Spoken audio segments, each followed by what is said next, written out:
The ancient castle stood silent against the stormy night, its towering spires piercing through the thick clouds that had gathered over the mountain peaks. Lightning cracked across the sky, illuminating the Gothic architecture that had witnessed centuries of both glory and tragedy. Within these walls, something extraordinary was about to unfold. Marcus Blackthorne, the legendary vampire king who had ruled the supernatural world for over 800 years, lay unconscious on a simple wooden bed in what appeared to be a modest cottage.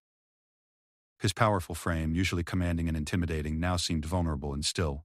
Dark hair fell across his pale forehead, and his breathing was shallow but steady. The man who had once struck fear into the hearts of both mortals and immortals alike was now as helpless as a child. Sarah Mitchell moved quietly around the small room, her gentle hands checking his temperature with a damp cloth. She had found him 3 days ago, collapsed near the edge of the forest that bordered her property. He had been bleeding from a severe head wound, his clothes torn and dirty as if he had been in some terrible fight. Without hesitation, she had dragged his unconscious form to her cottage, despite his considerable weight and her own small stature.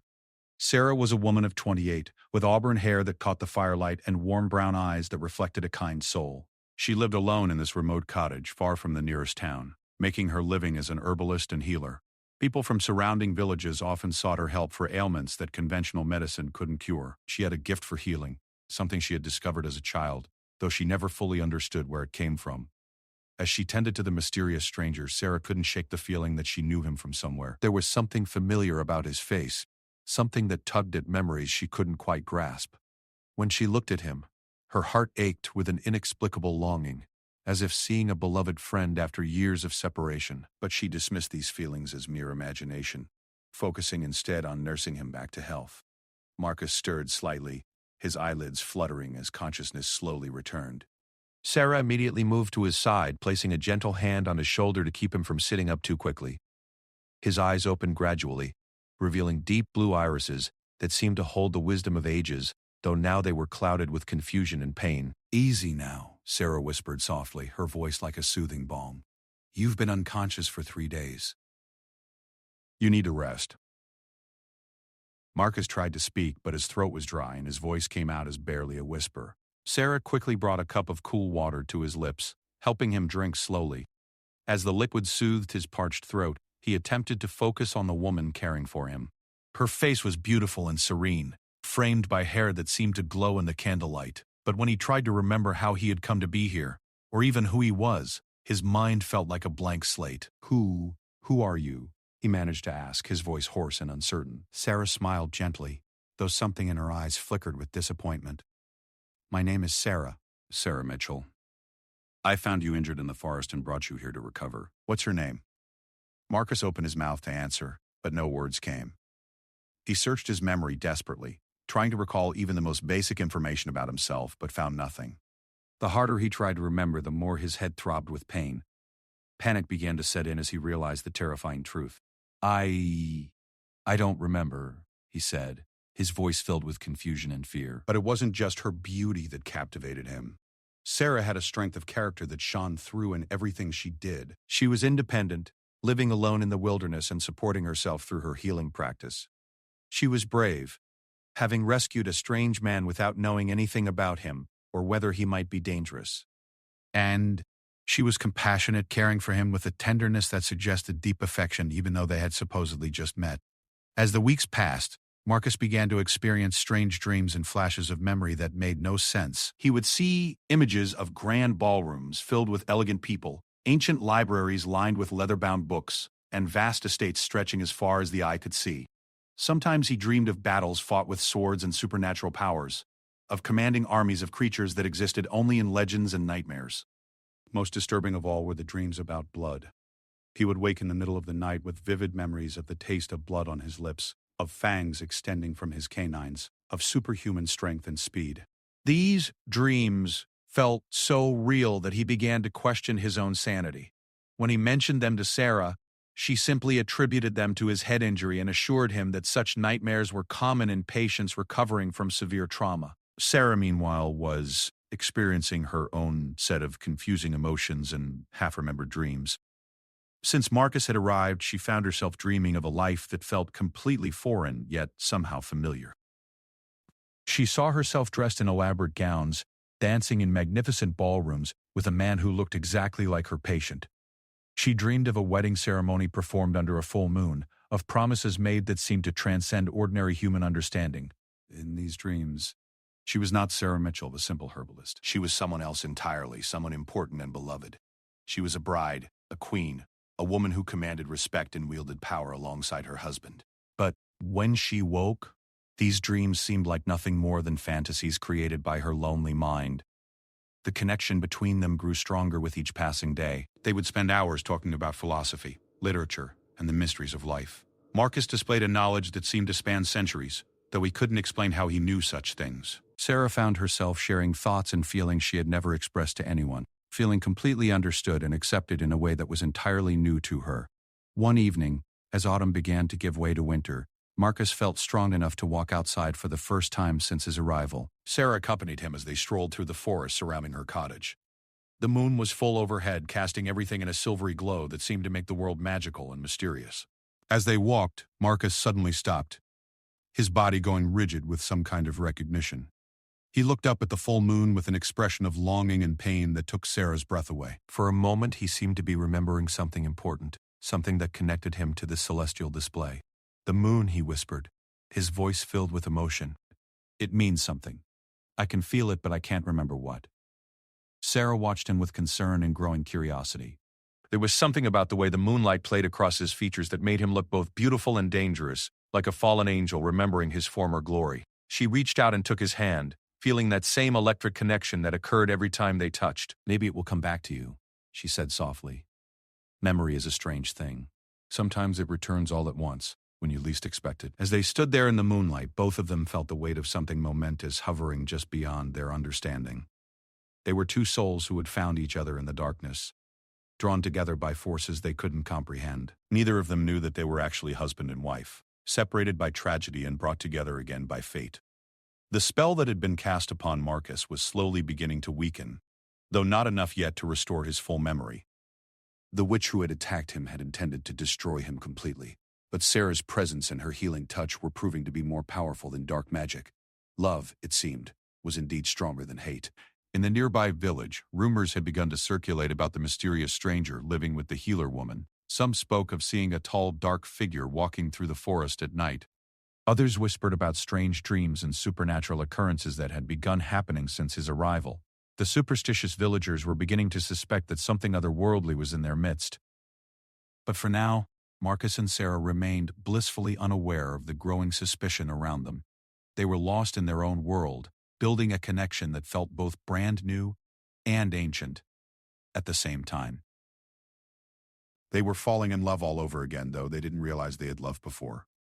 As winter approached and the days grew shorter, their bond continued to strengthen. Sarah found herself unable to imagine life without Marcus, and he felt the same way about her. They were two puzzle pieces that fit perfectly together, completing each other in ways that defied explanation. Neither of them knew that their greatest test was yet to come, and that forces from Marcus's forgotten past were already moving to tear them apart once again. The Vampire King's enemies had not forgotten him, even if he had forgotten himself. Soon, the peaceful sanctuary that Sarah had created would be shattered, and both of them would have to face the truth about who they really were. But for now, in these quiet moments of recovered love, they were simply a man and woman who had found each other against all odds. The memory of their true identities lay dormant, waiting for the right moment to awaken and change everything they thought they knew about themselves and their world. The first snow of winter had begun to fall when everything changed. Sarah woke to the sound of horses approaching her cottage in the early hours before dawn. Through her window, she could see torches flickering in the darkness, carried by a group of riders who moved with military precision. Her heart began to race as she realized that these were not ordinary travelers seeking shelter from the storm. Marcus was still sleeping peacefully in the adjoining room, his recovery now nearly complete. Over the past 2 months he had grown stronger and more vibrant, though his memories remained frustratingly elusive. Sarah had grown to love the man he was now, gentle and kind, with a wisdom that seemed to come from somewhere deep within his soul. She had no idea that she was about to meet the man he used to be. The riders surrounded the cottage before Sarah could even think of escape. Their leader, a tall woman with silver hair and piercing green eyes, dismounted and approached the door with an authority that demanded respect. She was dressed in dark leather armor that seemed to absorb the torchlight, and there was something otherworldly about her movement, too fluid and graceful to be entirely human. Lady Elena Ravencrest, the woman announced as Sarah opened the door, her voice carrying the weight of centuries. I seek Marcus Blackthorn, the Vampire King. I know he is here. Sarah's blood ran cold at these words. Vampire King? The man she had been caring for, the gentle soul who helped her tend her herb garden and read to her by the firelight, was supposed to be some kind of monster? It seemed impossible, yet something deep inside her recognized the truth in Elena's words. I don't know what you're talking about, Sarah said, trying to keep her voice steady. There's no one here by that name. Elena's smile was both beautiful and terrifying. Oh, my dear child, you cannot lie to me. I can smell his scent throughout this cottage. Marcus Blackthorn, my former king and the most powerful vampire to ever walk this earth, is inside. The question is, does he remember who he is? Before Sarah could respond, Marcus appeared behind her, drawn by the sound of voices. The moment Elena saw him, her expression changed from one of cold authority to something resembling relief and concern. Despite everything that had happened between them in the past, seeing her king reduced to this state clearly affected her. Marcus looked at Elena with the same blank confusion he showed when meeting anyone new. I'm sorry, but I don't know who you are. Sarah found me injured and has been caring for me, but I'm afraid I don't remember anything about my past. Elena studied him carefully, noting the genuine confusion in his eyes. The witch's spell was more powerful than we thought, she murmured to herself. Then, addressing Marcus directly, she said, My lord, I am Elena Ravencrest, your second in command and oldest friend. You are Marcus Blackthorn, king of all vampires, ruler of the supernatural world. This woman, she gestured toward Sarah, is not some random healer who found you by chance. She is Isabella Moonshade, your wife, who we all believed was killed in the attack on your castle 6 months ago. The words hit both Marcus and Sarah like physical blows. Sarah felt the world spinning around her as fragments of memory began to surface. Images flashed through her mind. A grand wedding ceremony. A man who looked like Marcus pledging his eternal love. Herself dressed as a bride in flowing white silk that seemed to glow in the moonlight. Marcus staggered backward, his hand going to his head as the same memories began to assault his consciousness. He saw himself not as the gentle man he had been for the past 2 months, but as something far more powerful and dangerous. He remembered the weight of a crown upon his head, the responsibility of ruling creatures of the night, the intoxicating power that had once flowed through his veins like fire. No, Sarah whispered, though even as she said it, she knew it was true. I'm a healer. I live alone. Elena stepped closer, her voice becoming gentler. Isabella, my dear friend, you were caught in the same spell that affected Marcus. The witch Morgana Blackwood attacked your castle 6 months ago, seeking revenge for some imagined slight. She cast a powerful memory charm meant to destroy both of you by making you forget not only who you are, but each other. We found your husband near death and brought him home, but you were nowhere to be found. We searched everywhere, believing you had been killed. Sarah's legs gave out and Marcus caught her instinctively, his supernatural strength returning as his true nature began to reassert itself. The moment their skin touched, both of them experienced a flood of memories so intense it was almost painful. They saw their first meeting 300 years ago, when Isabella had been a young woman with unusual healing powers that had attracted the attention of the supernatural world. They remembered their courtship, how Marcus had been drawn to her strength and independence, her refusal to be intimidated by his power and status. They had talked for hours about philosophy, literature, and the complexities of ruling a world that existed in the shadows of human society. Isabella had not been some helpless human he had turned into a vampire against her will. She had chosen immortality willingly, wanting to stand beside him as his equal for all eternity. Their wedding had been the most magnificent ceremony the vampire world had ever seen. Representatives from every supernatural faction had come to witness the union of their king with the woman who had captured his heart. Isabella had been transformed not just into a vampire, but into something more powerful, a queen with abilities that complemented and enhanced Marcus's own. I remember, Marcus said, his voice deepening as his full personality began to return. Isabella, my beloved wife, my eternal companion. How could I have forgotten you? Isabella, for she was beginning to remember that this was indeed her true name, looked into his eyes and saw the man she had loved for 3 centuries. But she also saw something else, something that filled her with a mixture of love and concern. The gentle, peaceful man she had come to know over the past 2 months was still there, but overlaying it now was the powerful, sometimes ruthless vampire king who commanded respect and fear in equal measure. "The spell is breaking," Elena observed, watching the transformation with fascination. "But it's not complete yet. You're both fighting it, trying to hold on to the peaceful life you've built together here." Elena was right. Part of both Marcus and Isabella wanted to reject these returning memories, to go back to being simple Sarah and the nameless stranger she had cared for. Their life in the cottage had been filled with a happiness and peace that their royal existence had never provided. As vampire king and queen, they had been constantly surrounded by political intrigue, threats from enemies, and the burden of ruling creatures who were often barely controlled by civilization.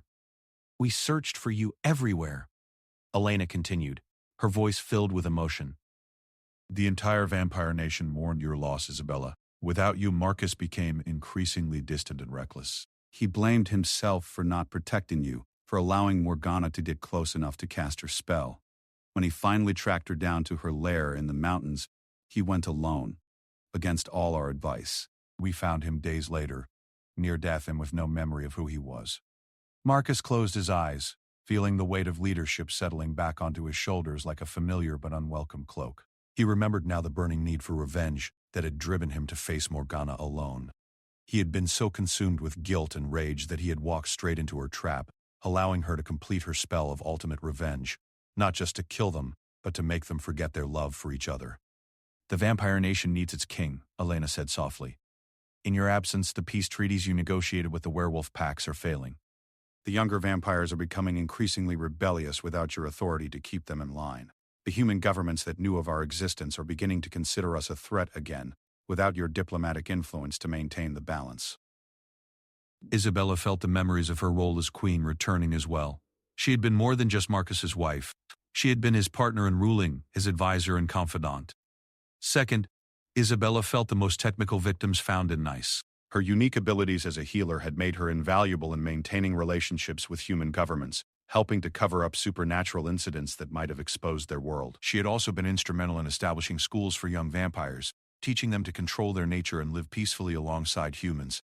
"But what if we don't want to go back?" Isabella asked, surprising everyone, including herself. "What if we choose to stay here, to remain as we are now?" Elena looked shocked.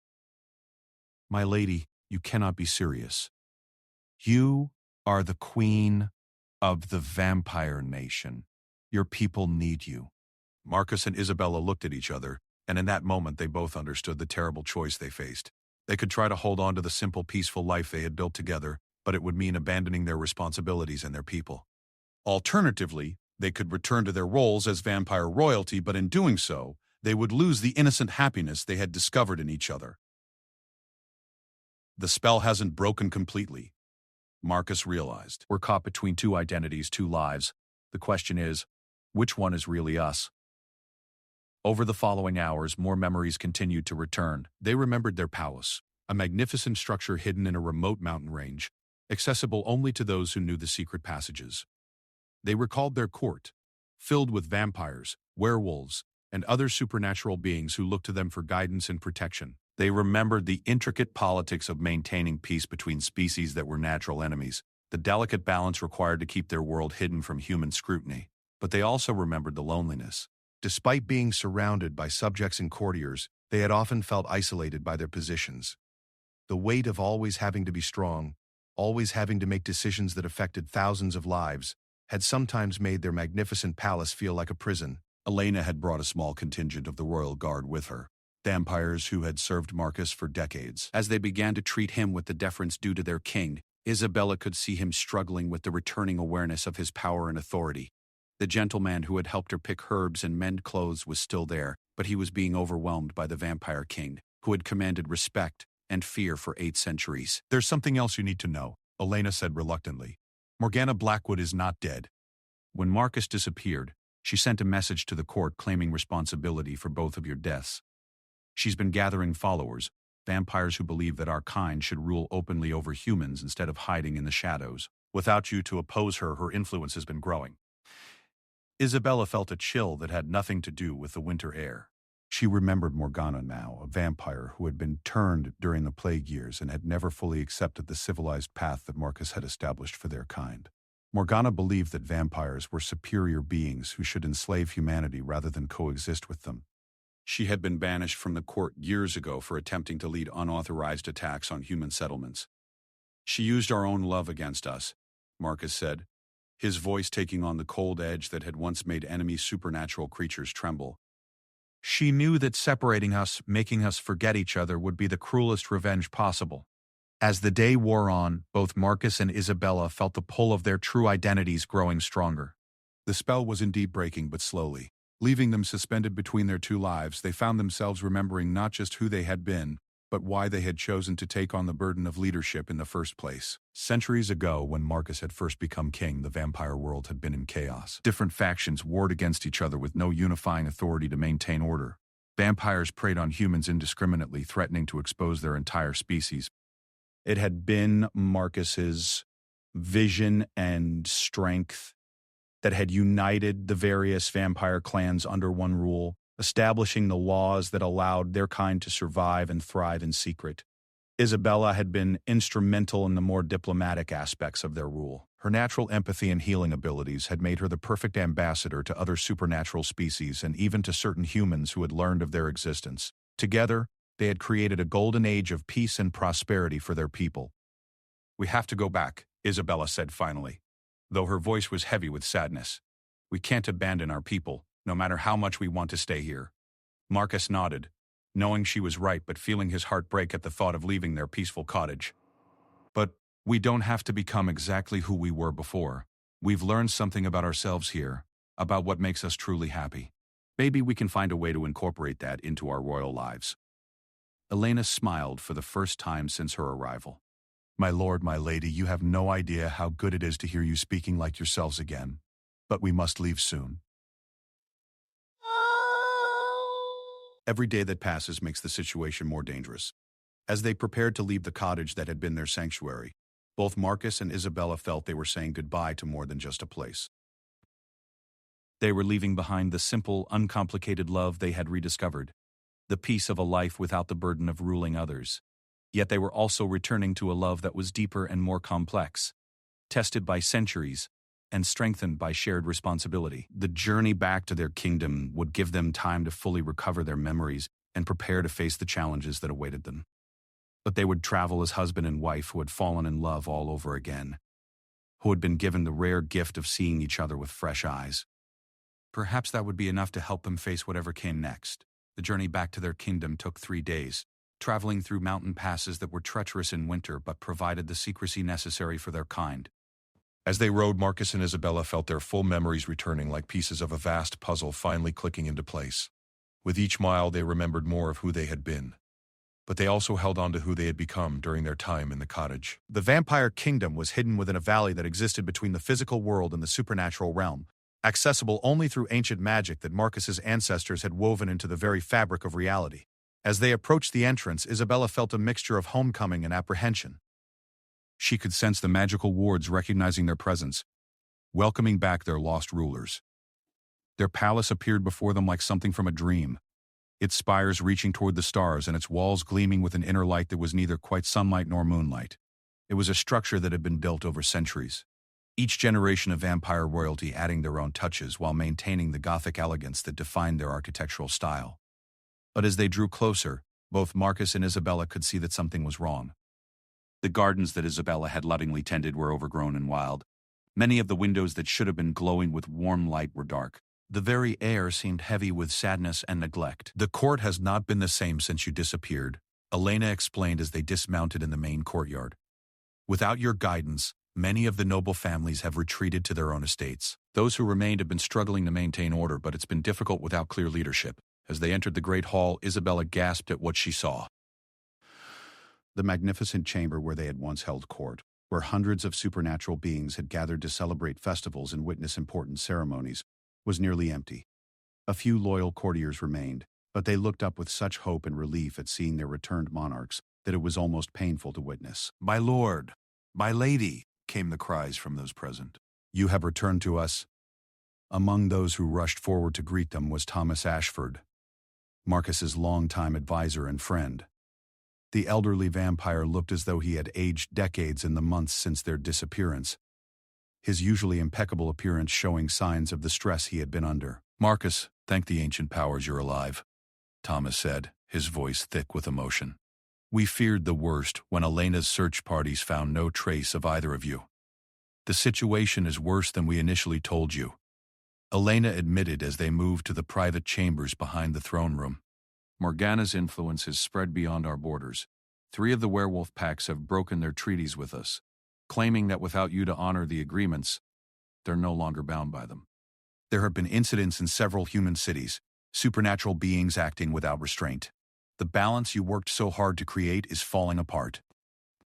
Isabella felt the weight of responsibility settling back onto her shoulders.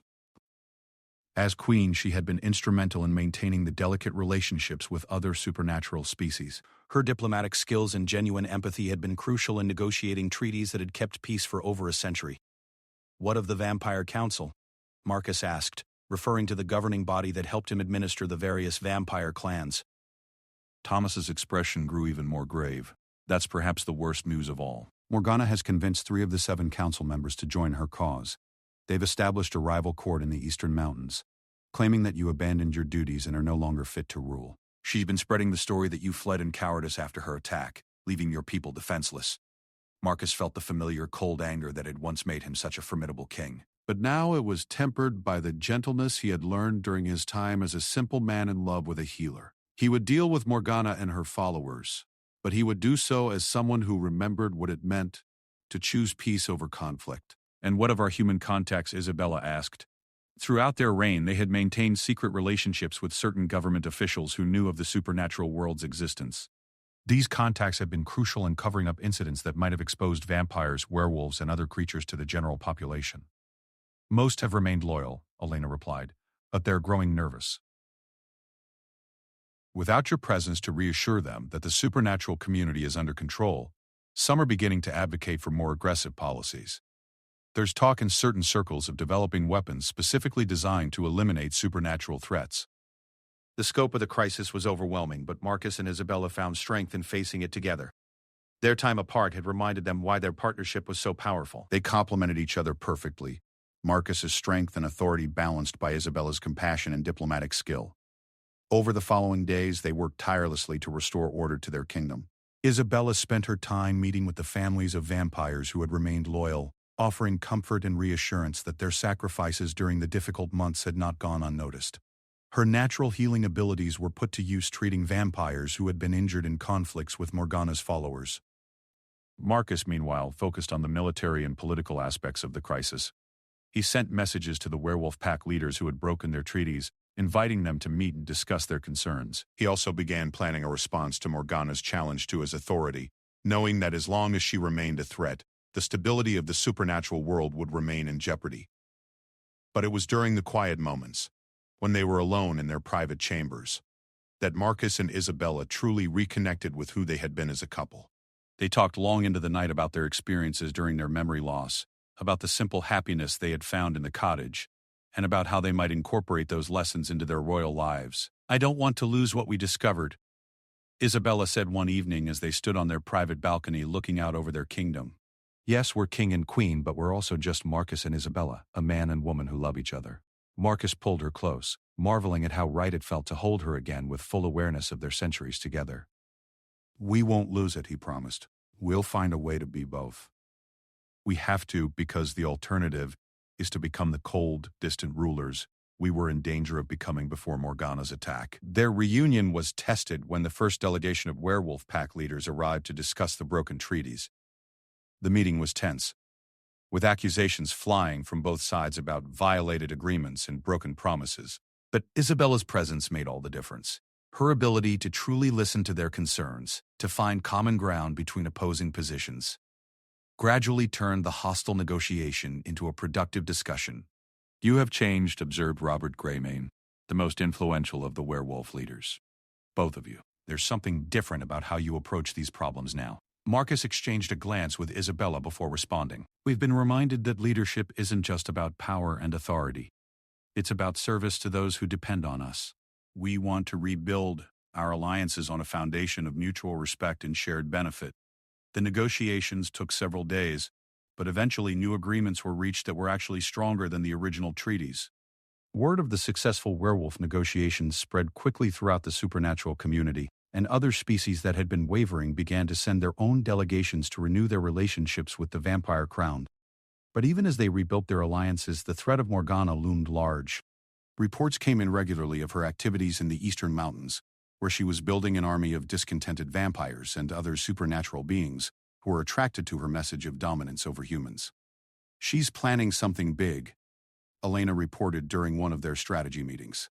Our spies in her camp report that she's been conducting some kind of ritual magic, drawing on dark powers that most of our kind avoid. She's convinced that if she can eliminate both of you permanently, she can claim the crown and lead our people in a war against humanity. It involved both parties submitting to a magical ritual that would reveal the true nature of their intentions and the worthiness of their cause. It was considered more honorable than simple combat because it tested not just strength, but the righteousness of one's position. Morgana, caught off guard by this unexpected challenge, hesitated. She had been prepared for a battle where her superior numbers might give her an advantage, but a trial by truth would expose her true motivations to everyone present. They're afraid, Isabella continued, sensing Morgana's uncertainty. You know that your cause is built on hatred and selfishness, while ours is based on love and service to our people. The challenge was taken up, and the ancient ritual began. Both Isabella and Morgana submitted to the magical trial. Their true natures revealed for all to see. Morgana's essence was shown to be poisoned by centuries of resentment and a lust for power that would destroy everything she touched. Isabella's spirit shone with the love she felt for her people, her dedication to their welfare, and her willingness to sacrifice her own happiness for their benefit. The vampires who had followed Morgana, seeing the truth of what they had supported, began to abandon her cause. Faced with the collapse of her rebellion and the exposure of her true nature, Morgana fled into the night, vowing revenge but no longer commanding the support she needed to threaten the kingdom. With the immediate crisis resolved, Marcus and Isabella were able to focus on rebuilding their realm. They incorporated the lessons they had learned during their time of memory loss, governing with more compassion and understanding than they had before. They made regular visits to the various communities within their kingdom, listening to concerns and addressing problems before they could grow into larger conflicts. They also established new traditions that reflected their renewed appreciation for simple happiness. Once a month, they would retreat to a small cottage they had built in the mountains, similar to the one where they had rediscovered their love. There, they would spend time as simply Marcus and Isabella, tending a garden and reading together by the firelight, remembering what it meant to love each other without the weight of crowns upon their heads. The supernatural world entered a new golden age under their renewed leadership. The alliances they rebuilt were stronger than before, based not just on mutual benefit but on genuine friendship and understanding. The vampire nation prospered, and incidents between supernatural beings and humans dropped to their lowest levels in centuries. But perhaps most importantly, Marcus and Isabella had learned that love was indeed stronger than any magic, any curse, any enemy who might try to tear them apart. Their bond, tested by memory loss and the challenges of leadership, had emerged stronger than ever. They ruled, not just as king and queen, but as partners who had chosen each other again and again through centuries of joy and sorrow, triumph and defeat. Years later, when bards sang of the vampire king who lost his memory and found his love again, they would speak of it as one of the great love stories of the supernatural world. But for Marcus and Isabella, it was simply the story of two souls who had learned that true love could survive anything, even the forgetting of love itself. Their kingdom continued to flourish under their wise and compassionate rule, proof that power tempered by love and wisdom could create a better world for all who lived within it. And in their private moments, they never forgot the simple cottage where they had learned to love each other all over again. A reminder that even the most powerful beings in the supernatural world were, at their core, simply two people who had chosen to walk through eternity together. The memory loss that had seemed like such a cruel curse had ultimately become a gift, allowing them to see each other and themselves with fresh eyes. They had fallen in love twice with the same person, and that double blessing made their bond unbreakable. Whatever challenges the future might bring, they would face them together, as they always had and always would, for all the centuries to come.